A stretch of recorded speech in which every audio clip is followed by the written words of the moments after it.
ദൈവനാമം വാഴ്ത്തപ്പെടുമാറാകട്ടെ. ദൈവത്തിന്റെ കൃപയാൽ കൊരിന്ത്യർക്ക് എഴുതിയ 2-ാം ലേഖനം എന്ന വിഷയത്തിന്റെ 14-ാമത്തെ സെക്ഷനിൽ പ്രവേശിപ്പാൻ ദൈവം നമ്മെ സഹായിച്ചതോർത്ത് ഞാൻ ദൈവത്തെ സ്തുതിക്കുന്നു, സ്തോത്രം ചെയ്യുന്നു. നിങ്ങൾക്ക് ഏവർക്കും കർത്താവായ യേശുക്രിസ്തു നാമത്തിൽ സ്നേഹവും വന്ദനവും അറിയിക്കുകയാണ്. കഴിഞ്ഞ നാളുകളിൽ നിങ്ങൾ നൽകുന്നതായ പ്രോത്സാഹനത്തിനായിട്ട്, സഹായ സഹകരണത്തിനായി, പ്രാർത്ഥനയുടെ പിൻബലത്തിനായിട്ട് ഞാൻ നന്ദി പറയുന്നു. ദൈവം നിങ്ങളെല്ലാവരെയും ധാരാളമായി അനുഗ്രഹിക്കുമാറാകട്ടെ. നാം കഴിഞ്ഞ ദിവസങ്ങളിൽ 9-ാം അധ്യായത്തിന്റെ 15-ാമത്തെ വാക്യം വരെയുള്ള ഭാഗങ്ങളെ ധ്യാനിപ്പാനിടയായി തീർന്നു.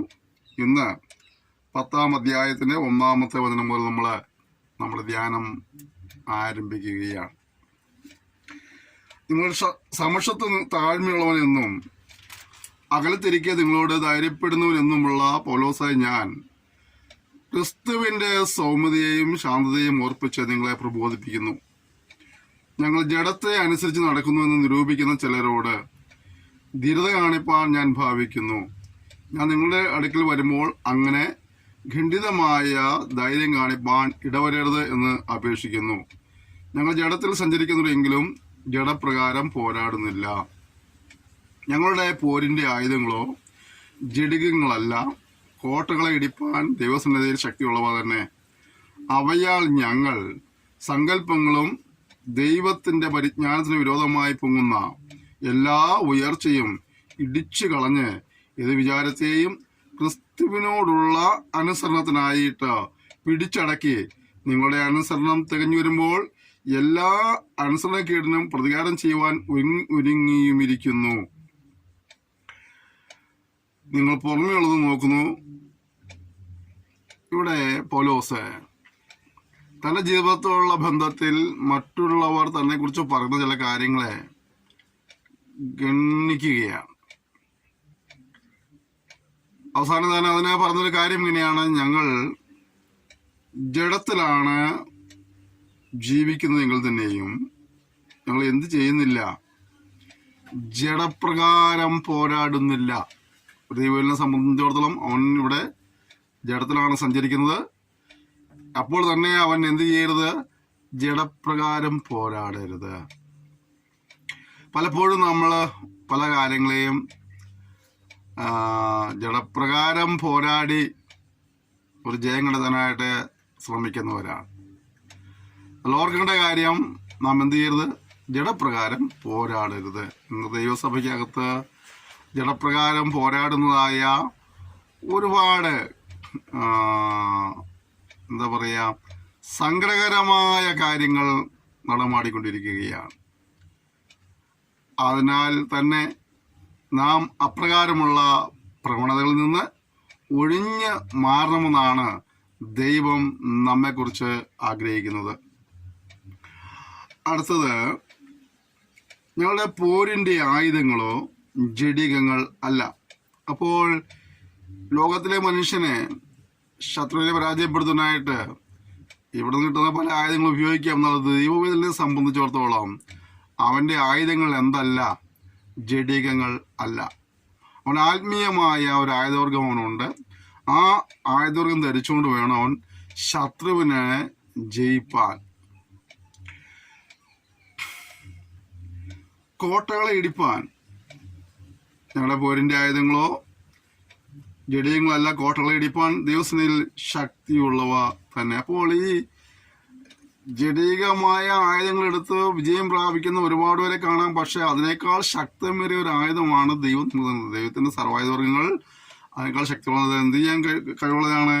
കോട്ടകളെ തകർക്കുവാൻ കഴിവുള്ളവയാണ്. നിന്റെ മുന്നേറ്റത്തിനും നിന്റെ ഉയർച്ചയ്ക്കും നിന്റെ നന്മയ്ക്കും നിന്റെ ഉയർച്ചയ്ക്കൊക്കെ തടസ്സമായി ശത്രു കെട്ടുന്ന ഏത് കോട്ടയെയും തകർക്കുവാൻ കഴിയുന്ന, നിന്റെ ആത്മജീവിതത്തിന്റെ ഉന്നമനത്തിനെതിരായി ശത്രു കെട്ടുന്ന ഏത് കോട്ടയും തകർക്കുവാൻ കഴിയുന്ന ശക്തിയേറിയ ഒരു ആയുധവർഗമാണ് സ്വർഗ്ഗ ദൈവം നമുക്ക് നൽകിയിരിക്കുന്നത്. അത് നമുക്ക് ആയുധവർഗങ്ങളെ കുറിച്ചുള്ളതായ വിശദമായ പഠനം എപ്പിഎസ്എല്ലിനും പഠിപ്പിക്കുന്നതായ സാറ് നമുക്ക് തരുന്നതായിരിക്കും. അതുകൊണ്ട് ഞാനിപ്പോൾ അങ്ങോട്ട് കിടക്കാനായിട്ട് ആഗ്രഹിക്കുന്നില്ല. എന്നിട്ട് പറയാം, അവയാൽ ഞങ്ങൾ സങ്കല്പങ്ങളും ദൈവത്തിന്റെ പരിജ്ഞാനത്തിന് വിരോധമായി പൊങ്ങുന്ന എല്ലാ ഉയർച്ചയും ഇടിച്ചു കളഞ്ഞ് ഏത് വിചാരത്തെയും ക്രിസ്തുവിനോടുള്ള അനുസരണത്തിനായിട്ട് പിടിച്ചടക്കി. രണ്ട് കാര്യം ഇവിടെ പറഞ്ഞു. ഒന്നെന്താണ്? ദൈവത്തിന്റെ പരിജ്ഞാനത്തിന് വിരോധമായി പൊങ്ങുന്ന എല്ലാ ഉയർച്ചയെയും ഇടിച്ചു കളയണം. ചിലപ്പോൾ നമ്മളെ ചുമ്മാ പ്രകോപിതരാക്കുവാൻ വേണ്ടി ചിലർ നിൽക്കാറുണ്ട് അല്ലേ. ഞാൻ പറഞ്ഞു, പിശാച് ചിലരെ കരങ്ങളെടുത്തിട്ട് കാര്യമില്ലാത്ത കാര്യത്തിൽ നമ്മെ ദേഷ്യം പിടിപ്പിച്ച് നമ്മെ കൊണ്ട് ചില കാര്യങ്ങൾ ചെയ്യിക്കുവാനോ പ്രവർത്തിക്കുവാനോ സംസാരിക്കാനോ ഒക്കെ ആയിട്ട് പക്ഷെ ചിലരെ നിർത്താറുണ്ട്. അപ്പം പ്രകോപിതരാക്കുവാനോ അവരുടെ ലക്ഷ്യം. നമ്മൾ മനസ്സിലാത്ത കാര്യങ്ങൾ വിളിച്ച് പറയുന്നുണ്ടാവുക. അവർ സത്യം മനസ്സിലാക്കി സംസാരിക്കുകയല്ല, അവരുടെ മനസ്സിൽ ചില ചിന്തകളൊക്കെ ഉണ്ടാവും. ആ ചിന്തകൾക്ക് അനുസരിച്ച് അവർ നമ്മളെക്കുറിച്ച് ചില കാര്യങ്ങൾ പറഞ്ഞുണ്ടാക്കി നമ്മളെ നേരെ വന്ന് ചോദിച്ച് നമ്മളെ പ്രകോപിതരാക്കി നമ്മളിൽ നിന്ന് ഈ ജഡപ്രകാരമുള്ള കാര്യങ്ങൾ പ്രയോഗിക്കാനായിട്ട് ശ്രമിക്കുന്നവരുണ്ട്. അവിടേക്ക് നമ്മൾ ദൈവത്തിന്റെ പരിജ്ഞാനത്തിന് വിരോധമായി പോകുന്ന ആ ഉയർച്ചകളെല്ലാം ഇടിച്ചു കളയുവാനും ഏത് വിചാരത്തെയും ക്രിസ്തുവിനുള്ള അനുസരണത്തിനായി പിടിച്ചെടുക്കുവാനും കഴിയണം. ശരിക്കും നമ്മുടെ ജീവിതത്തിൽ പോരാട്ടമുള്ളത് അങ്ങനെയുള്ള കാര്യങ്ങളിലൊക്കെയാണ്. നമ്മെ പ്രകോപിതരാക്കുവാനായിട്ട്, നമ്മുടെ ശുശ്രൂഷയെ കെടുത്തിക്കളയാനായിട്ട്, നമ്മൾ ചെയ്യുന്ന ദൗത്യത്തിൽ നമ്മളെ പുറകോട്ട് പിടിച്ച് വലിക്കാനായിട്ടൊക്കെ പല നിലകളിൽ പിശാച് പലരെയും എഴുന്നേൽപ്പിച്ച് നമ്മൾ വഴിത്തറിയ നിർത്തും.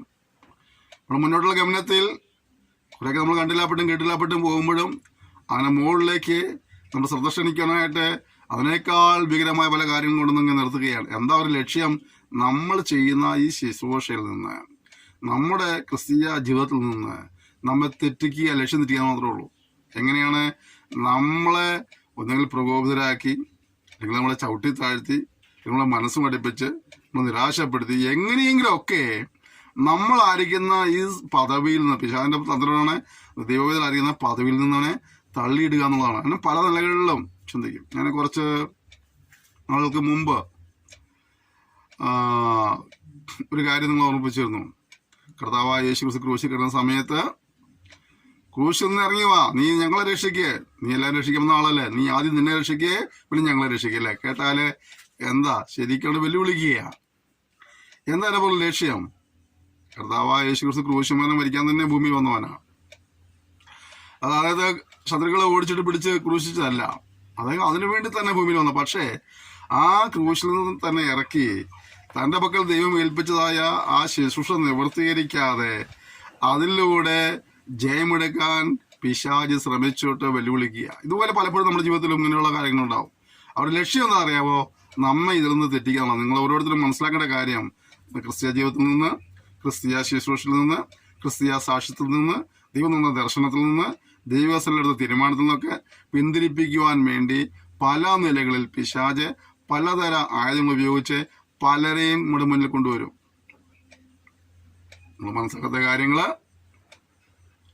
അവരെ അസത്യമായ കാര്യങ്ങള്, അപവാദങ്ങളൊക്കെ പ്രചരിപ്പിച്ച് നമ്മെക്കൊണ്ട് മറുപടി പറയിപ്പിച്ച് നമ്മൾ പ്രകോപിതരാക്കി നമ്മളെ അവരോട് ഇടയ്ക്ക് തന്നെ സംസാരിക്കുകയോ ചിന്തിക്കുകയോ പ്രവർത്തി ചെയ്ത് കഴിഞ്ഞാൽ ഉടനെ അവർ നമ്മൾ അങ്ങനെ സംസാരിച്ചു, നമ്മൾ അങ്ങനെ പ്രവർത്തിച്ചു. അപ്പോൾ ഇത് നമ്മൾ വളരെ സൂക്ഷിക്കേണ്ട ഒരു വലിയ കാര്യമാണ്. ലക്ഷ്യം തെറ്റിക്കാനായിട്ട് അവൻ എല്ലാ തന്ത്രങ്ങളും മെനഞ്ഞുകൊണ്ടേയിരിക്കും. തന്ത്രങ്ങളെ നമ്മൾ അറിയാത്തവരല്ല, വളരെ സൂക്ഷിച്ച് വേണം ക്രിസ്ത്യ ജീവിതത്തെ കൈകാര്യം ചെയ്യുവാൻ. ചില കാർഡ്ബോർഡ് ബോക്സിലൊക്കെ ഇങ്ങനെ എഴുതുന്നല്ലേ, ഹാൻഡിൽ വിത്ത് കെയർ അല്ലേ. എന്താണ് അതിൻ്റെ ഉള്ളിൽ? ഗ്ലാസ് കൊണ്ടുള്ളതായ ഉപകരണങ്ങളൊക്കെ ഉണ്ടാവുക. അതുകൊണ്ടാണ് ഹാൻഡിൽ വിത്ത് കെയർ. നമ്മളെ ക്രിസ്ത്യ ജീവിതത്തിലുള്ള ഹാൻഡിൽ വിത്ത് പ്രയർ എന്നുള്ളതാണ്. എന്താണ്? ശ്രദ്ധയോടെ കൈകാര്യം ചെയ്യുക എന്നതിലുപരിയായിട്ട് പ്രാർത്ഥനയോടെ കൈകാര്യം ചെയ്യുക എന്നുള്ളതായിരിക്കട്ടെ. ഓക്കെ, അടുത്തത്, നിങ്ങളുടെ അനുസരണം തികഞ്ഞു വരുമ്പോൾ എല്ലാ അനുസരണക്കേടിനും പ്രതികാരം ചെയ്യുവാൻ ഒരുങ്ങിയിരിക്കുന്നു. നിങ്ങൾ പുറമേ ഉള്ളത് നോക്കുന്നു. നമ്മൾ പലപ്പോഴും മനുഷ്യനെ വീക്ഷിക്കുന്നത് എങ്ങനെയാണ്? പുറമേ കാണുന്നതല്ല അല്ലേ. നമ്മളൊരാൾ പിന്മാറ്റക്കാരനെന്ന് പറഞ്ഞാൽ എങ്ങനെയായിരിക്കും? അതിലൊരു കളർ ഷർട്ട് ഇടുക, താടി മിശയൊക്കെ വെക്കുക, അപ്പോൾ നമ്മളാ പറയാളെ ആരാണ്? പിന്മാറ്റക്കാരനാണ് അല്ലേ. അയാൾ ക്ലീൻ ഷേവ് ചെയ്താലേ, വൈറ്റ് ഷർട്ട് ഇട്ടാലേ അയാൾ ആരായി? പക്ക വിശ്വാസിയായി. നമ്മളങ്ങനെ വസ്ത്രങ്ങളൊക്കെ നോക്കിയിട്ട് നമ്മൾ ഇങ്ങനെ മറികിടാറുണ്ട്. സത്യത്തിൽ വിശ്വാസത്തിൻ്റെ അല്ലെങ്കിൽ വിശുദ്ധിയുടെ മാനദണ്ഡം വസ്ത്രത്തിലാണോ അല്ലെങ്കിൽ വേഷവിധാനങ്ങളിലാണോ? എൻ്റെ വ്യക്തിഗത വിശ്വാസത്തിൽ അതൊന്നും അല്ലെന്നുള്ളതാണ്. പിന്നെ എന്താണ് ദൈവം നോക്കുന്നത്? നമ്മുടെ വസ്ത്രമാണോ, രൂപമാണോ, അതെയോ ദൈവം നമ്മുടെ ഹൃദയമാണോ? ദൈവം എപ്പോഴും നമ്മുടെ ഹൃദയത്തെ നോക്കിക്കൊണ്ടിരിക്കുക. അതുകൊണ്ട് ഈ പുറമേ കാണുന്ന നോക്കിക്കൊണ്ട് നമ്മൾ അതിനെന്ത് ചെയ്യാൻ പോകരുത്, വിധിയെഴുത്ത് നടത്തരുത്. അതിനപ്പുറത്ത് എന്താണ് സംഭവിച്ചതെന്നുള്ളതായ ഒരു യാഥാർത്ഥ്യം നമ്മൾ മനസ്സിലാക്കുവാനായിട്ട് എപ്പോഴും ശ്രമിക്കണം. പുറമേ നോക്കി വിധിയെഴുത്ത് നടത്തി എത്രയോ പേരെ അപവാദങ്ങൾ പറഞ്ഞ് ഒരു മൂലയ്ക്ക് ഒതുക്കിയിരുത്തിയിട്ടുണ്ടെന്നറിയോ നമ്മുടെ സമൂഹം? ആത്മീയരായി കർത്താവിന് വേണ്ടി പ്രയോജനപ്പെടേണ്ട പലരെയും ഇത്തരത്തിലുള്ള അപവാദങ്ങൾ പറഞ്ഞ് അവരുടെ മനസ്സ് മടിപ്പിച്ച് ആയിരുന്ന തലങ്ങളിൽ നിന്ന് ശുശ്രൂഷയുടെ അനുഭവങ്ങളൊക്കെ മാറി അകന്നുപോയ ഒരുപാട് പ്രിയപ്പെട്ടവരുണ്ട്. നമുക്ക് നമ്മുടെ വാക്കുകളാൽ അവരെ കൊല്ലുവാനല്ല, വാക്കുകളാൽ അവരെ വളർത്തുവാൻ, പ്രോത്സാഹിപ്പിക്കുവാൻ, ധൈര്യപ്പെടുത്തുവാൻ, ബലപ്പെടുത്തുവാനൊക്കെ കർത്താവ് നമ്മെ സഹായിക്കട്ടെ. നമ്മുടെ വാക്കുകൾ അതിനുവേണ്ടി ഉപയോഗിക്കാനായി കർത്താവ് നമുക്ക് കൃപ നൽകുമാറാകട്ടെ. താൻ ക്രിസ്തുനുള്ളവൻ എന്ന ഒരുത്തൻ ഉറച്ചിരിക്കുന്നെങ്കിൽ അവൻ ക്രിസ്തുനുള്ളവൻ എന്ന പോലെ ഞങ്ങളും ക്രിസ്തുനുള്ളവരെന്ന് അവൻ പിന്നെയും നിരൂപിക്കട്ടെ. അപ്പോൾ ചിലരുടെ ചിന്ത എന്താണ്? ഞാൻ പെർഫെക്റ്റ് ആണ്, ഞാൻ ദൈവവേദലാണ്, ഞാൻ ദൈവദാസനാണ്, ദാസിയാണ് ഒക്കെ. പക്ഷെ മറ്റൊരാരും ശരിയല്ല. ഇവിടെ പൗലോസ് പറയാ, നിങ്ങൾ ക്രിസ്തുനുള്ളവർ, നിങ്ങൾക്ക് ചിന്തയുണ്ടെങ്കിൽ ഞങ്ങളും അതുപോലെ ക്രിസ്തുനുള്ളവരാണ് നിങ്ങൾ മനസ്സിലാക്കണം, നിങ്ങൾ അങ്ങനെ ചിന്തിക്കണം അല്ലേ. ഇവിടെ എന്താണ് സംഭവിക്കുന്നത്? ഞാൻ പെർഫെക്റ്റ് ആണെന്ന് ചിന്തിക്കുന്ന പലരും മറ്റുള്ളവർ പെർഫെക്റ്റ് അല്ലെന്നാ പറയുന്നത്. ആ ചിന്താഗതിക്ക് മാറ്റം വരേണ്ടത്. ഞാൻ കർത്തൃദാസനാണെങ്കിൽ എൻ്റെ കൂട്ട സഹോദരനും ആ നിലകളിലാണ്, ഞാൻ ദൈവവേദനാണെങ്കിൽ എൻ്റെ കൂട്ട സഹോദരനും ദൈവവേദനാണ് അല്ലേ. അപ്പോൾ ആറ് വിശ്വാസം, ഞാൻ കൃപയിലാകുന്നെങ്കിൽ അവനും കൃപയിലാകുന്നു, ദൈവം എന്നോട് ക്ഷമിച്ചെങ്കിൽ ദൈവം അവനോട് ക്ഷമിക്കും. നമ്മൾ നമ്മുടെ കാര്യം പറയുമ്പോൾ ദൈവം എന്നോട് ക്ഷമിച്ചു എന്നൊക്കെ പറയും, ദൈവം എന്നെ കഴുകി ശുദ്ധീകരിച്ചെന്ന് പറയും. പക്ഷെ മറ്റുള്ളവരുടെ കാര്യം അംഗീകരിക്കില്ല. അയ്യോ അവനെ ദൈവം കഴുകില്ല. കാരണം എന്താണ്? ഈ കഴുകൽ എന്നെ മാത്രമേ ഉള്ളൂ. എങ്ങനെയൊക്കെയോ നമ്മുടെ ഇടയിൽ വന്ന ഒരുപാട് മണ്ടത്തരങ്ങളുണ്ട്, ആത്മീയ നികളങ്ങളും ആത്മീയ മണ്ടത്തരങ്ങളുണ്ട്. എനിക്ക് മറ്റവന് ഒരുപോലെയല്ലേ കൃപ ലഭിച്ചത്. എന്നെ കഴുകി ശുദ്ധീകരിക്കുമെങ്കിൽ അവനെയും കഴുകി ശുദ്ധീകരിച്ചുകൂടെ? എന്നെ ദൈവമകനാക്കാമെങ്കിൽ അവനെയും ദൈവമകനാക്കിക്കൂടെ? എന്നെ ദൈവമകളാക്കാമെങ്കിൽ അവളെയും ദൈവമകളാക്കിക്കൂടെ? എന്താ നമ്മൾ തിരിച്ചു ചിന്തിക്കുന്നത്? ഇവിടെ പറയും, ഒരുവൻ ക്രിസ്തുനുള്ളവനെന്ന് ചിന്തിക്കുന്നെങ്കിൽ ഞങ്ങളും അപ്രകാരം ക്രിസ്തുനുള്ളവർ തന്നെ എന്ന് നിരൂപിക്കട്ടെ. അടുത്തത്, നിങ്ങളെ ഇടിച്ചു കളവാനല്ല പണിയുവാൻ അത്ര കർത്താവ് ഞങ്ങൾക്ക് തന്ന അധികാരത്തെക്കുറിച്ച് ഒന്നും അധികം പ്രശംസിച്ചാലും ഞാൻ ലജ്ജിച്ചു പോകുകയില്ല. എപ്പോഴും നമ്മൾ പണിയുവാൻ ഉത്സാഹികളായിരിക്കുക. ഒരു വ്യക്തി ഇടിച്ചു കളയാൻ നമുക്ക് എളുപ്പമാണ്. നമ്മുടെ വാക്കുകൊണ്ട് ഒരു വ്യക്തിയെ ഇടിച്ചു കളയാൻ എളുപ്പമാണ്. കർത്താവിൻ്റെ വിലയൊക്കെ ചെയ്യുന്ന പല ദാസന്മാരെയും പലരെയും വാക്കുകൾ കൊണ്ട് പലരും ഇടിച്ചു കളഞ്ഞതായ ഒരുപാട് അനുഭവങ്ങളുണ്ട്. നമ്മൾ പ്രോത്സാഹിപ്പിച്ചില്ലെങ്കിലും കുഴപ്പമില്ല, ഉപദ്രവിക്കാതിരിക്കാൻ സാധിക്കും. യാഥാർത്ഥ്യങ്ങൾ മനസ്സിലാക്കി സംസാരിക്കാൻ നമ്മൾ പഠിക്കണം. യാഥാർത്ഥ്യങ്ങൾ മനസ്സിലാക്കി. പലപ്പോഴും നമ്മൾ യാഥാർത്ഥ്യങ്ങളെ മനസ്സിലാക്കാതെ നമ്മുടെ മനസ്സിലുള്ളവരെ മുൻപിൽ വെച്ച് പലതും ചിന്തിച്ചും സംസാരിച്ചൊക്കെ എത്ര പേര് മനസ്സ് മടുപ്പിച്ചു കളഞ്ഞു. കർത്താവിന് വേണ്ടി പ്രയോജനപ്പെടേണ്ട, ദൈവനാമത്തിന് ഉപയോഗിക്കപ്പെടേണ്ടതായ എത്ര എണ്ണത്തെ മുളയിലെ നുള്ളിക്കളെന്നറിയാവോ? ഇവിടെ നമ്മൾ പണിയുന്നവരായിത്തീരണം, ഇടിച്ചു കളയുന്നവരായിത്തീരരുത്. അടുത്തത്, ലേഖനം കൊണ്ട് നിങ്ങളെ പീഡിപ്പിക്കുന്നു എന്ന് തോന്നരുത്. അവൻ്റെ ലേഖനങ്ങൾ ഘനവും ഊറ്റവുമുള്ളവ തന്നെ, ശരീരസന്നിധിയോ ബലഹീനവും വാക്ക് നിന്ദിയോ മാത്രമെന്ന് ചിലർ പറയുന്നുവല്ലോ. ഇവിടെ പൗലോസ് പറഞ്ഞ കാര്യം എന്താണ്? പൗലോസ് ശാരീരികമായുള്ള ക്ഷീണാവസ്ഥയിലാണ്. വാക്കുകൾ വളരെ മോശമാണ്. എന്താണ്? ലേഖനങ്ങൾ വളരെ ഉറപ്പുള്ളതാണ്. അഥവാ മനസ്സിലാക്കേണ്ട കാര്യം, ദൈവസഭയുടെ വളർച്ചയ്ക്ക് വേണ്ടിയാണ് ദൈവത്തിന്റെ പരിശുദ്ധാത്മാവ് ഈ ലേഖനങ്ങളെല്ലാം എഴുതിയിരിക്കുന്നത്. പക്ഷെ അതിനെ അന്നും ഉൾക്കൊള്ളാൻ കഴിയാത്ത ഒരുപാട് പേരുണ്ടായിരുന്നു. ഇന്നും നമുക്കിരുന്ന പല പ്രസംഗങ്ങളും പ്രത്യേകിച്ച് ഉപദേശപരമായ പല കാര്യങ്ങളും കേൾക്കുമ്പോൾ ദേഷ്യം വരികയും അതിനെതിരെ പ്രതികരിക്കുകയും ചെയ്യുന്നതായ ഒരുപാട് പേരുണ്ട്. അവര് ധരിച്ചു വച്ചിരിക്കുന്നത് നമുക്ക് കർണരസമാകുമാറ് നമ്മോട് പറഞ്ഞ കാര്യങ്ങൾ മാത്രമാണ് ദൈവികമെന്ന. അങ്ങനെയല്ല. ദൈവ സന്നിധാനത്തിലുള്ള എല്ലാ തിരുവഴുത്തും ദൈവവിശ്വാസീയമാണ്.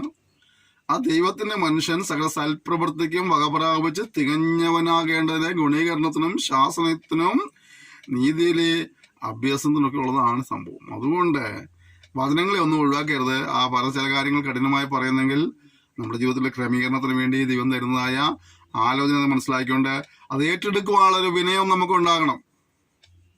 പക്ഷെ നമ്മുടെ സഭകളിൽ സംഭവിക്കുന്നതാണ്, യഥാർത്ഥമായിട്ട് ദൈവനും പറയുക ഉപദേശം പറയുന്ന ദേവദാസന്മാരെയൊക്കെ നമ്മൾ കുത്തിപ്പൊക്കി ഒന്നുകിൽ സഭയിൽ നിന്ന് ചാടിക്കും, അല്ലെങ്കിൽ പ്രസ്ഥാനത്തിൽ ചാടിക്കും. നമുക്ക് കേൾക്കാൻ താല്പര്യമില്ല, നമുക്ക് ക്രമീകരിക്കാൻ താല്പര്യമില്ല. കുറെ ചൂണ്ടിക്കാണിച്ചാൽ അതിന്റെ ജീവിതത്തിൽ കുറവാണെന്ന് മനസ്സിലാക്കി തിരുത്താൻ മനസ്സില്ല. നമ്മൾ അതിന് ന്യായീകരണം പറഞ്ഞുകൊണ്ടിരിക്കുകയാണ്. അതാണ് നമ്മുടെ ഏറ്റവും വലിയ പരാജയം. അപ്പൊ ഇവിടെ ശക്തമായ ഉപദേശം നൽകുന്ന പൗലോസിനോട് പറയാം, അവന്റെ വാക്കുകൾ നിന്ദ്യമാണ്. അവനകത്ത് ശരീരത്തിൽ വലിയ ശക്തിയൊന്നുമില്ല, പക്ഷെ അവന്റെ ലേഖനങ്ങൾ ഭയങ്കര, എഴുത്തുകൾ വളരെ കഠിനപ്പെട്ടവയാണ്. നമുക്ക് തിരിച്ച് അല്ലെങ്കിൽ എന്നെ ക്രമീകരിക്കാൻ എന്തെങ്കിലും ഉണ്ടോയെന്ന് ചിന്തിച്ചിരുന്നെങ്കിലോ ഈ അപവാദമൊന്നും പറയില്ലായിരുന്നല്ലേ. നമുക്ക് നമ്മളെ ജീവിതത്തെ പരിശോധിക്കാനുള്ള ഈ സമയങ്ങളെല്ലാം വിനിയോഗിക്കാൻ കർത്താവ് സഹായിക്കുമ്പോഴാകട്ടെ. അടുത്തത്, അകലിയിരിക്കുമ്പോൾ നിങ്ങൾ ലേഖനങ്ങളാൽ വാക്കിൽ എങ്ങനെയുള്ളവരോ അറിയത്തിരിക്കുമ്പോൾ പ്രവൃത്തിയിലും അങ്ങനെയുള്ളവർ തന്നെയെന്ന് അങ്ങനെ തോന്നി നിരൂപിക്കട്ടെ. ഇവിടെ പൗലോസ് അവരോട് വേറെ എക്സസ് ഒന്നും അറിയല്ല. എടാ, ഞങ്ങളെ എന്താണോ എഴുതിയിരിക്കുന്നത്, നിങ്ങളുടെ അടുത്തല്ലാത്ത സമയത്ത് ദൂരത്തായിരിക്കുമ്പോൾ ഞങ്ങൾ എന്താണോ ഉപദേശിക്കുന്നത്, ഞങ്ങൾ നിങ്ങളുടെ അടുത്ത് വരുമ്പോഴും നിങ്ങളുടെ പ്രവൃത്തിയിലും അങ്ങനെ തന്നെ ആയിരിക്കും അല്ലേ. അപ്പൊ പൗലോസ് തന്റെ ശുശ്രൂഷയെക്കുറിച്ച് ചോദിക്കുന്നവരോട് താൻ മിണ്ടാതിരിക്കുകയല്ല, ചില സന്ദർഭങ്ങൾ അവരോട് പ്രതികരിച്ചിട്ടുണ്ട്. അത് ശക്തമായ രീതിയിൽ തന്നെ അതിന്റെ പ്രതികരണം ഉണ്ടായിട്ടുള്ളത്. തങ്ങളെ തന്നെ ശ്ലാഘിക്കുന്ന ചിലരോട് ഞങ്ങളെ തന്നെ ചേർത്ത് ഭൂമിപ്പാനോ തുനിയുന്നില്ല. അപ്പൊ ചിലരുടെ സ്വഭാവം എന്താണ്? തങ്ങളെ തന്നെ ശ്ലാഘിക്കുക, സ്വയം പ്രശംസ അല്ലേ. പലപ്പോഴും നമ്മളൊക്കെ അങ്ങനെ അല്ലിപ്പെടാറുണ്ട് അല്ലെ, സ്വയം പ്രശംസിക്കുക. എന്നെപ്പോലെ ഒരു ഭക്തൻ എൻ്റെ സഭയിലില്ല, എന്നെപ്പോലെ ഒരു ഭക്തൻ എൻ്റെ ദേശത്തില്ല, അല്ലേ. അങ്ങനെയൊക്കെ പറയുന്ന ചില പുള്ളികളെ കണ്ടിട്ടില്ല നമ്മള്. തങ്ങൾ തന്നെ ശ്ലാഘിക്കുക, തങ്ങൾ തന്നെ പ്രശംസിക്കുക. പിന്നെ ചിലത് കാര്യം കാണാൻ വേണ്ടി മറ്റുള്ളവരെ പ്രശംസിക്കുന്ന ആൾക്കാരുണ്ട്. അച്ഛൻ അത് ചെയ്താൽ അച്ഛൻ അല്ലാതെ വേറെ കഴിയില്ല, അച്ഛനെ കൂടെ അത് കഴിയത്തുള്ളൂ, അമ്മാമ്മയെ കൂടെ അത് കഴിയത്തുള്ളൂ. അമ്മാമ്മ ചിന്തിച്ചത് നടക്കും. അമ്മാമ്മ ഒരു 1.5 അടി പൊങ്ങി, അച്ഛൻ്റെ 2.5 അടി പൊങ്ങി. ഇത് സംഭവിച്ചു, അച്ഛൻ്റെ പോക്കറ്റിലെ കാശ് ആമ്പിളാർ കയ്യിലെത്തി, അമ്മാമ്മയുടെ കയ്യിലിരുന്ന കാശ് ആവശ്യക്കാരുടെ കയ്യിലെത്തി അല്ലേ. എന്താ സംഭവിച്ചത്? അച്ഛനെ അമ്മാമ്മനെ ഒന്ന് കളത്തി കൊടുത്തതാ. തങ്ങൾ തന്നെ ശ്ലാഘിക്കുന്നവരുണ്ട്, കാര്യം കാണാൻ വേണ്ടി മറ്റുള്ളവരെ പുകഴ്ത്തുന്നവരുണ്ട്. അപ്പോൾ അങ്ങനെയുള്ളതായ മുഖസ്തുതി പാഠകരുണ്ട്. ഈ സ്തുതി പാഠകരെ കൊണ്ട് ഈ നമ്മുടെ ആത്മീയ ലോകവും മലിനമായിക്കൊണ്ടിരിക്കുകയാണ്. ഇതൊക്കെ പറയാതിരിക്കാൻ വയ്യ. ചിലരെ സ്തുതി പാഠകര് ഇവര് പറഞ്ഞ കേട്ടുകൊണ്ട് ഇവരങ്ങനെയൊക്കെ എന്തൊക്കെയാണ് ചിന്തിച്ച് പ്രവർത്തിക്കുകയും സംസാരിക്കുകയും ചെയ്തുകൊണ്ടിരിക്കുക. സ്തുതി പാഠകർക്ക് എപ്പോഴും അവരുടെ ലക്ഷ്യം എന്താ അറിയാം? അവരുടെ കാര്യം നടക്കുന്നത് മാത്രമേ ഉള്ളൂ. ആത്മീയ ലോകത്തും എങ്ങനെ വന്നുകൂടി മാത്രമേ ഉള്ളൂ. മറ്റുള്ള സ്ഥലങ്ങളിലൊക്കെ മറ്റുള്ള മണ്ഡലങ്ങളിലുള്ള പോലെ ആത്മീയ ലോകത്തും ഒരു ഉപജാപക സംഘം, സ്തുതിപാഠക സംഘം കൂടിയിട്ടുണ്ട്. നിങ്ങൾ നോക്കിയോ, മെയിനായിട്ട് നിൽക്കുന്ന നേതാക്കന്മാരൊക്കെ പുറകെ നടക്കുന്ന ഒരു വാളുകളുണ്ട്. അതിൽ 90% ആളുകളും സ്തുതിപാഠകരായിരിക്കും. എന്താ കാര്യം? അവർക്ക് അവരെ കാര്യം നടക്കണം. അതിനുവേണ്ടി അച്ഛൻ ചിന്തിച്ചാൽ നടക്കത്തുള്ളൂ. അച്ചാനെ കൊണ്ട് കഴിയത്തുള്ളൂ. അച്ചാൻ ആരാ? പൗലോസ് ഒന്നും അല്ല അച്ചാനാണ് അച്ചാൻ, അല്ലേ? ഇത് പറയുമ്പോൾ അച്ചാൻ അങ്ങോട്ട് മുകളിലേക്ക് പോയി. ഇതൊക്കെ അഭിലഷണീയമായ കാര്യങ്ങളല്ല. തങ്ങൾ തന്നെ ശ്ലാഘിക്കരുത്, മുസ്തുതി പറഞ്ഞ് നടക്കുകയും ചെയ്യരുത്. ഓക്കെ, അടുത്തത് പൗലോസ് പറയും, ഇവരോടൊന്നും പറയാൻ ഞാൻ ആളല്ല. അവർ തങ്ങളാൽ തന്നെ തങ്ങളെ അളക്കുകയും തങ്ങളോട് തന്നെ തങ്ങളെ ഉപമിക്കുകയും ചെയ്യുന്നതുകൊണ്ട് തിരിച്ചറിവുള്ളവരല്ല. അവിടെ വ്യക്തമായിട്ട് പറഞ്ഞ കാര്യം മനസ്സിലായോ? അവിടെ എന്ത് ചെയ്യുകയാണ്? തങ്ങളെ എങ്ങനെ അളക്കുന്നത്? തങ്ങളാൽ തന്നെ അളക്കുകയാ, അല്ലേ? നമുക്ക് ആത്മീയ വളർച്ച ഉണ്ടെന്ന് അറിയാനായിട്ട് നമ്മളെ വെച്ച് അളക്കരുത്. നമ്മൾക്ക് ഏതെങ്കിലും ഒരു അളവുകളുണ്ട്, ക്രിസ്തുവാ. ക്രിസ്തു എന്ന തലയോളം നമ്മൾ വളരേണ്ടത്. നമ്മുടെ തൊട്ടടുത്തിരിക്കുന്ന കൂട്ടുപ്രവർത്തകനേക്കാൾ, കൂട്ടു ശുശ്രൂഷകനേക്കാൾ, കൂട്ടുവിശ്വാസികളെക്കാളൊക്കെ നമ്മൾ ആത്മീയം തോന്നിയാലും ഓർക്കേണ്ട കാര്യം, നമ്മൾ അപ്പോഴും ആത്മീയതയുടെ പൂർണ്ണതയിൽ എത്തിയിട്ടില്ല. നമ്മൾ എത്തുന്നത് ആരോടൊപ്പാ? ക്രിസ്തു എന്ന തലയോളം വളരണം, ക്രിസ്തുവിൽ തികഞ്ഞവരാകണം. പക്ഷെ നമ്മളിപ്പോൾ എന്ത് ചെയ്യുന്നറിയാമോ? നമ്മളെ തന്നെ ഒരു അളവുപോലാക്കി വെച്ചിരിക്കുക. എന്നിട്ട് നമ്മളെ അളവുപോലാക്കി വെച്ച് പറഞ്ഞു, ഞാൻ പെർഫെക്റ്റ്, ലവൻ പോക്ക് ലവള് പോക്ക്, അല്ലേ? ഇതാണ് ആത്മീയ ലോകത്ത് പറ്റിയ ചിലർക്ക് പറ്റിയ വലിയ പരാജയം. ഇതൊക്കെ നമ്മൾ തിരിച്ചറിയേണ്ടത്. നമ്മളെ ഒരിക്കലും അളവുപോലാക്കി വെക്കരുത്. നമ്മൾ ക്രിസ്ത്യ ജീവിതത്തിന്റെ ഇങ്ങനെയുള്ള കാര്യങ്ങളെക്കുറിച്ച് ബോധവാന്മാരായിരിക്കണം. നാം നമ്മെ തന്നെ അളവുപോലാക്കി വെക്കുക. ഇവിടെ എന്താ സംഭവിച്ചറിയാമോ? അവര് തങ്ങളാൽ തന്നെ തങ്ങളെ അളക്കുകയും തങ്ങളോട് തന്നെ തങ്ങളെ ഉപമിക്കുകയും ചെയ്യുന്നതുകൊണ്ട് തിരിച്ചറിവുണ്ടാകുന്നില്ല, തിരിച്ചറിവുള്ളവരല്ല. പ്രിയപ്പെട്ടവരെ, നമുക്ക് ഈ പാഠം പഠിക്കുമ്പോൾ നമുക്ക് നമ്മളെ തന്നെ കാണാം. നമ്മളെങ്ങനെയാ ആത്മീയ മാനദണ്ഡം അളക്കുന്നത്? നമ്മുടെ അളവ് പോലെ ഏതാ? നമ്മൾ തന്നെയാണോ? നമ്മുടെ ഉപമിക്കുന്ന ഉപമ കഥാപാത്രം നമ്മൾ തന്നെയാണോ? അയ്യോ, നമുക്ക് തിരിച്ചറിവില്ലാത്തവരെ തിരികെ, തിരിച്ചറിവില്ലാത്തവരെ തിരുവാനല്ല കർത്താവ് നമ്മൾ ആഗ്രഹിക്കുന്നത്. അതുകൊണ്ട് നാം നമ്മളെ അളക്കുമ്പോൾ ദൈവത്തിന്റെ സന്നിധിയിൽ കർത്താവിനോടൊപ്പം ഞാൻ ഒരിക്കലും ആയിട്ടുള്ള മനസ്സിലാക്കണം.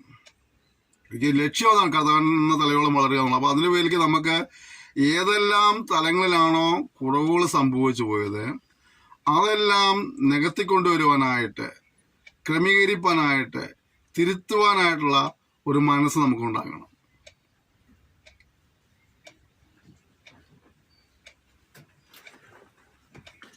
ഞങ്ങളോ അളവില്ലാത്ത വണ്ണമല്ല നിങ്ങളുടെ അടുക്കളയോളം എത്തുമാറ് ദൈവം ഞങ്ങൾക്ക് അളന്നു തന്ന ആതിരിന്റെ അളവിനൊത്തവണ്ണം അത്രേ പ്രശംസിക്കുന്നത്. അപ്പൊ ദൈവം ഒരു അതിര് വെച്ചിട്ടുണ്ട്, ഒരളവ് വെച്ചിട്ടുണ്ട്. ആ അളവിൽ നിന്നുകൊണ്ടും ആ അതിൽ നിന്ന് വേണം പ്രശംസിക്കാനൊക്കെ. പൗലോസ് പറയാ, ഞങ്ങളെ തന്നെ അളവുപാത്രമാക്കി വെച്ചിരിക്കുകയല്ല, അളവ് പോലാക്കി വെച്ചിരിക്കുകയല്ല. ഞങ്ങളോട് കൊണ്ടല്ല ഭൂമിക്കുന്നത്. പിന്നെന്താണ്? ദൈവം വെച്ചിരുന്നൊരു അളവുണ്ട്, ദൈവം വെച്ചൊരു അതിരുണ്ട്. അതിൽ നിന്ന് തന്നെയാണ് ഞങ്ങളുടെ കാര്യങ്ങളെ പറയുന്നത്. അപ്പം നമ്മൾ ചെയ്ത കാര്യങ്ങളെ പറയുന്നത് തെറ്റല്ല. നമ്മൾ ചെയ്ത കാര്യങ്ങളെ പറയുമ്പോൾ മനസ്സിലാക്കേണ്ട കാര്യം, ആ ദൈവിക ചട്ടക്കൂടിനകത്ത് നിന്നുകൊണ്ട് വേണം ഈ കാര്യങ്ങളെ പറയുവാൻ എന്നുള്ളതാണ്. ഞങ്ങൾ നിങ്ങളുടെ അടുക്കളോളം എത്താതെ അതിൽ കടന്നു പോകുന്നു എന്നല്ല, ക്രിസ്തുവിന്റെ സുവിശേഷം പ്രസംഗിച്ചുകൊണ്ട് ഞങ്ങൾ നിങ്ങളുടെ അടുക്കളോളം വന്നിട്ടുണ്ടല്ലോ. അപ്പോൾ ഇവരെ കാണാതെ പോകുന്നവരായിട്ടല്ല, നമ്മുടെ എല്ലാ ദൗത്യം എന്താണ്? ക്രിസ്തുവിന്റെ സുവിശേഷം പ്രസംഗിക്കുക, ക്രിസ്തുവിന്റെ സാക്ഷ്യം വഹിക്കുക എന്നുള്ളതാണ്. ശുശ്രൂഷയിൽ താൻ അതിനുവേണ്ടിയാണ് കൂടുതൽ സമയം കണ്ടെത്തിയത്. താൻ കഷ്ടം സഹിച്ചതും നിന്ദിക്കപ്പെട്ടതും ഉപദ്രവിക്കപ്പെട്ടതും അവഗണിക്കപ്പെട്ടതും ഒക്കെ കർത്താവിന്റെ സുവിശേഷ നിമിത്തമാണ്. പ്രിയപ്പെട്ടവരെ, നമ്മളായിരിക്കുന്ന തലങ്ങളിൽ കർത്താവിന്റെ സാക്ഷ്യം വഹിക്കാനായിട്ട് ഉത്സാഹികളായിരിക്കണം. പകലുള്ളിടത്തോളം അയച്ചവന്റെ പ്രവൃത്തി ചെയ്യുക. ആർക്കും പ്രവർത്തിച്ചു കൂടാത്ത രാത്രി വരുന്നു എന്നുള്ളത് നമ്മൾ മനസ്സിലാക്കിക്കൊണ്ട് ഇന്ന് ലഭിക്കുന്ന സമയം നമ്മൾ അതിനുവേണ്ടി വിനിയോഗിക്കാനായ കർത്താവ് നമ്മെ സഹായിക്കുമാറാകട്ടെ. ഞങ്ങൾ മറ്റുള്ളവരുടെ പ്രയത്നഫലം കൈവശമാക്കി അളവില്ലാതെ പ്രശംസിക്കുന്നു എന്നുമില്ല. നിങ്ങളുടെ വിശ്വാസം വർദ്ധിച്ചാൽ ഞങ്ങൾ അതിനകത്ത് നിങ്ങളുടെ ഇടയിൽ അത്യന്തം വലുതായ ഫലം പ്രാപിപ്പാനും മറ്റൊരുത്തിന്റെ അതിരിനകത്ത് സാധിച്ചതിൽ പ്രശംസിക്കാതെ നിങ്ങൾക്ക് അപ്പുറത്തുള്ള ദിക്കുകളോളം സുവിശേഷം പ്രസംഗിപ്പാനും ആശ്രയിക്കത്രേ ചെയ്യുന്നു. ഇവിടെയൊക്കെ അദ്ദേഹം കാണുന്നത് തന്റെ സുവിശേഷ പ്രവർത്തനം മുഖാന്തരമായി മറ്റൊരുവൻ രക്ഷിക്കപ്പെടുകയോ ആത്മീയോട് വളരുകയോ ചെയ്യുന്നെങ്കിൽ അതിൽ തൻ്റെതായുള്ള ഒരു ഭാഗത്ത് സന്തോഷമായി തനിക്ക് വകയുണ്ട്. അതേസമയം തന്നെ തനിക്ക് തൻ്റെ അധ്വാനമില്ലാതെ മറ്റുള്ള വളരുമ്പോൾ അതിൽ കൂടുതൽ പ്രശംസിപ്പാനൊന്നുമില്ല എന്നുള്ള കാര്യങ്ങൾ പറയുന്നു. തൻ്റെ കഷ്ടപ്പാടിനുള്ള ഫലങ്ങൾ കാണുമ്പോൾ, ശുശ്രൂഷയുടെ ഫലങ്ങൾ കാണുമ്പോൾ, താങ്കളുടെ സാക്ഷ്യം വഹിച്ചതിന്റെ പേരിൽ, സുവിശേഷം പ്രസംഗത്തിന്റെ പേരിൽ ആത്മാക്കൾ വിടുവിക്കപ്പെടുന്നത് കാണുമ്പോൾ, രക്ഷിക്കപ്പെടുന്നത് കാണുമ്പോഴൊക്കെ അതിൽ തനിക്ക് സന്തോഷിക്കാനൊരു വകയുണ്ട് എന്നുള്ളതായ കാര്യങ്ങൾ അദ്ദേഹം പറയുക. അവസാനത്തെ വാക്യം നമ്മൾ വായിക്കുന്നത് ഇങ്ങനെയാണ്: പ്രശംസിക്കുന്നവൻ കർത്താവിൽ പ്രശംസിക്കട്ടെ. തന്നെത്താൻ പുകഴ്ത്തുന്നവനല്ല, കർത്താവ് പുകഴ്ത്തുന്നവൻ അത്രേ കൊള്ളാകുന്നവൻ. അവിടെ എല്ലാം കഴിഞ്ഞിട്ട് അദ്ദേഹം വളരെ വ്യക്തമായി പറഞ്ഞൊരു കാര്യമുണ്ട്. എന്താ പറഞ്ഞത്? പ്രശംസിക്കുന്നവൻ ആരിൽ പ്രശംസിക്കണം? കർത്താവിൽ പ്രശംസിക്കണം. പ്രിയപ്പെട്ടവരെ, നമുക്ക് എന്തെങ്കിലുമൊക്കെ പ്രശംസിക്കാനുണ്ടെങ്കിൽ കർത്താവിൽ പ്രശംസിപ്പാനായിട്ട് ഇടവരയണം. പ്രശംസിക്കുന്നവൻ കർത്താവിൽ പ്രശംസിക്കട്ടെ. തന്നെത്താൻ പുകഴ്ത്തുന്നവനല്ല, കർത്താവ് പുകഴ്ത്തുന്നവനത്രേ കൊള്ളാകുന്നവൻ. അവിടെ എനിക്ക് എന്നെക്കുറിച്ച് എന്ത് വേണമെങ്കിലും പുകഴ്ച വാക്കുകൾ പറയാം. ഞാൻ പ്രാർത്ഥനാ വീരനാണെന്നോ, ഞാൻ വിശുദ്ധനാണെന്നോ, ഞാൻ ഭയങ്കര സമർപ്പണമുള്ളവനാണോ, തീരുമാനം, അങ്ങനെയൊക്കെ എനിക്ക് എന്ത് വേണമെങ്കിലും പറയാം. പക്ഷേ കർത്താവ് പറയാ, എടാ നീ ഒന്നും ആയിട്ടില്ല എന്ന് പറഞ്ഞാൽ കഴിഞ്ഞില്ലേ? അപ്പൊ കർത്താവ് നമ്മെക്കുറിച്ച് എന്ത് പറയും നമ്മൾ ചിന്തിക്കേണ്ടത്. കർത്താവ് നമ്മെക്കുറിച്ച് എന്താണ് റിപ്പോർട്ട് കൊടുക്കാനുള്ളതാണ്? കർത്താവ് നമ്മെക്കുറിച്ച് എന്താണ് സാക്ഷ്യം പറയുക? നമ്മൾ വിശുദ്ധിയെക്കുറിച്ചോ, നമ്മുടെ പ്രാർത്ഥനാ ജീവിതത്തെക്കുറിച്ചോ, നമ്മുടെ സമർപ്പണത്തെക്കുറിച്ചോ, നമ്മുടെ തീരുമാനങ്ങളെക്കുറിച്ചോ, നമ്മുടെ ശുശ്രൂഷയെക്കുറിച്ചൊക്കെ നമ്മൾ ഊറ്റം കൊള്ളുന്നവരായിരിക്കാം. അതിനപ്പുറമായിട്ട് കർത്താവ് നമ്മെ നോക്കി എന്താണ് സാക്ഷ്യം പറയുന്നത്, പരിശുദ്ധാത്മാവ് എന്താണ് നമുക്കൊരു സാക്ഷ്യം പറയുന്നത് ഒന്ന് ചിന്തിക്കുവാനും, ഏതെങ്കിലും തലങ്ങളിലൊക്കെ പരിശുദ്ധാത്മാവ് നമ്മെ വീക്ഷിക്കുമ്പോൾ, അഗ്നിജാലിക്ക് ഒത്ത കണ്ണുള്ള കർത്താവ് നമ്മെ ശ്രദ്ധിക്കുമ്പോൾ എവിടെയെങ്കിലുമൊക്കെ വീഴ്ചയും പരാജയം കാണുന്നുണ്ടെങ്കിൽ ആ തലങ്ങളെ കീടുപോക്കുവാനായിട്ട് നമ്മെ ഏൽപ്പിച്ചു കൊടുക്കണം. ഞാൻ പലപ്പോഴും പറയുന്ന നവീകരണം ആ തലങ്ങളിൽ, ക്രമീകരണം ആ തലങ്ങളിൽ വേണം. നമ്മൾ അവിടെയാണ് നമ്മൾ സൂക്ഷിക്കണം. നമ്മൾ തന്നെ, എൻ്റെ പ്രിയപ്പെട്ടവരെ, നമ്മളെക്കുറിച്ച് പ്രശംസിക്കുന്നതിനേക്കാൾ ഉപരിയായിട്ട് കർത്താവ് നമ്മൾ പ്രശംസിക്കാനായിട്ട് നമ്മുടെ ജീവിതത്തെ സമർപ്പിക്കും. കർത്താവ് സഹായിക്കുമാറാകട്ടെ. കർത്താവിൻ്റെ സന്നിധിയിൽ നമുക്കൊരു പുകഴ്ച ലഭിക്കുമാറ് നമ്മുടെ വാക്കിലൂടെ, ചിന്തയിലൂടെ, പ്രവൃത്തിയിലൂടെ അപ്രകാരമുട്ട് പോകാൻ കർത്താവ് നമ്മെ സഹായിക്കുമാറാകട്ടെ. സ്തുതിപാഠകരെ വന്ന് നമ്മളെക്കുറിച്ച് പുകഴ്ച പറഞ്ഞ് നമ്മളെ പറ്റിച്ച് കാര്യം നടത്തി അവർ ഓരോ പാട്ടിന് പോകും. നമ്മൾ തിരിച്ചറിവില്ലാതെ പോയാൽ നമ്മൾ തന്നെ നമ്മെക്കുറിച്ച് പ്രശംസിച്ച് നമ്മളെ മിടുക്കന്മാരെ കണ്ട് അങ്ങനെ നമുക്ക് പ്രതിഫലമില്ലാതെ പോകും. എന്നാൽ കർത്താവിൻ്റെ സന്നിധിയിൽ നമ്മളാകേണ്ടതുപോലെ ആയിത്തീരണമെന്നുള്ള ചിന്തയോടുകൂടി നമ്മളെ ദൈവത്തിന്റെ പ്രകാരം വീക്ഷിച്ച് പരിശുദ്ധാത്മാവിനോട് ആലോചന ചോദിച്ച് ക്രമീകരണങ്ങളുടെ തലങ്ങളെ ക്രമീകരണം പ്രാപിച്ചുകൊണ്ട് നമ്മെ തന്നെ സമർപ്പിച്ച് മുന്നോട്ട് പോകുന്നെങ്കിൽ അത് നമുക്ക് ഏവർക്കും ഒരു അനുഗ്രഹത്തിന് കാരണമായി തരും. നിശ്ചയമായും അപ്രകാരം ജീവിക്കുമ്പോൾ കർത്താവിൽ നിന്നുള്ള പുകഴ്ച ലഭിക്കാനിടയായിത്തീരും. മനുഷ്യൻ എന്ത് പറഞ്ഞേക്കാൾ ഉപരിയായിട്ട് ഹൃദയങ്ങളെ കാണുന്ന, നനവുകളെ മനസ്സിലാക്കുന്ന ആ ദൈവത്തിന്റെ സന്നിധിയിൽ നിന്ന് ഒരു നല്ല സാക്ഷ്യം പ്രാപിക്കാനായിട്ട് നമ്മെ സമർപ്പിച്ച് നമുക്ക് ദൈവത്തോട് ഒരുമിച്ച് പ്രാർത്ഥിക്കാം. സ്വർഗീയ പിതാവേ, തന്ന സെക്ഷനായി സ്തോത്രം ചെയ്യുന്നു.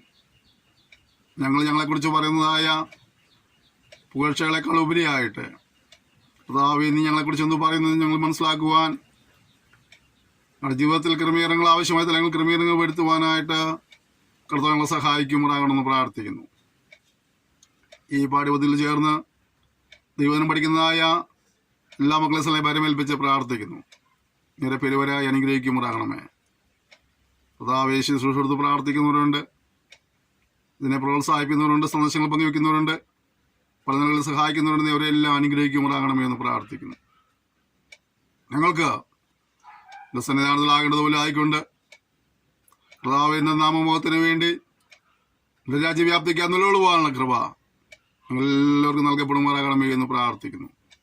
തുടർന്നുള്ള സെക്ഷനിൽ ദിവാൽമാൻ്റെ വലിയ സാന്നിധ്യം പങ്കെടുത്തോട് വരുത്തിയാട്ടെ. തിരുനാമത്തെ പിന്നെയും മഹത്വപ്പെടുത്തിയാട്ടെ. പ്രാർത്ഥന കേട്ടനാല് സ്തോത്രം യേശുവിന്റെ നാം തന്നെ. ആമേൻ. ക്ഷമയോടെ ഈ സന്ദേശം ശ്രവിച്ചതിനായിട്ട് ഞാൻ നന്ദി പറയുന്നു. ദൈവം നിങ്ങളെല്ലാവരെയും ധാരാളമായിട്ട് അനുഗ്രഹിക്കുമാറാകട്ടെ. കർത്താവിനെ വരവ് താമസിച്ചാൽ നമുക്ക് അടുത്ത സെക്ഷനിൽ വീണ്ടും കാണാം. അതുവരെയും കർത്താവിൻ്റെ വിസ്താരവും ചെറുകടിയിൽ നമ്മെ സൂക്ഷിക്കാനായിട്ട് നമുക്ക് പരസ്പരം ഓർത്ത് പ്രാർത്ഥിക്കാം. ആവോളം കർത്താവിൻ്റെ ഹിതപ്രകാരം കർത്താവുകളിൽ നിന്ന് പോഴ്ച ലഭിക്കുമാർ ജീവിക്കാനായിട്ട് നമ്മൾ സമർപ്പിച്ച് തീരുമാനിച്ച് മുന്നോട്ട് പോകാം. സന്ദേശങ്ങൾ പങ്കുവയ്ക്കണം. ഈ ശുശ്രൂഷ കൊടുത്ത് പിന്നെയും പ്രാർത്ഥിക്കണം. പുതിയ പുതിയ വിഷയങ്ങളിലേക്ക് നാം പ്രവേശിക്കുമ്പോൾ അതെല്ലാം നമ്മുടെ ജീവിതം അനുഗ്രഹമായി തീരുന്നതിനായിട്ട് ഈ ശുശ്രൂഷ കർത്താവ് ഉപയോഗിക്കാനായിട്ട് നിങ്ങളെ വലിയ പ്രാർത്ഥന ഞങ്ങൾക്ക് ആവശ്യമാണ്. ഞങ്ങളോട് പ്രാർത്ഥിക്കുന്നത് ഞങ്ങൾക്ക് അറിയാം. എങ്കിലും പിന്നെയും ഞങ്ങൾ പ്രാർത്ഥന സഹായം നിങ്ങൾ ചോദിക്കുകയാണ്. നിങ്ങൾ ഇതുവരെ നൽകിയ എല്ലാ പ്രോത്സാഹനത്തിനും എല്ലാ സഹകരണത്തിനും നന്ദി പറയുന്നു. Thank you. May God bless you.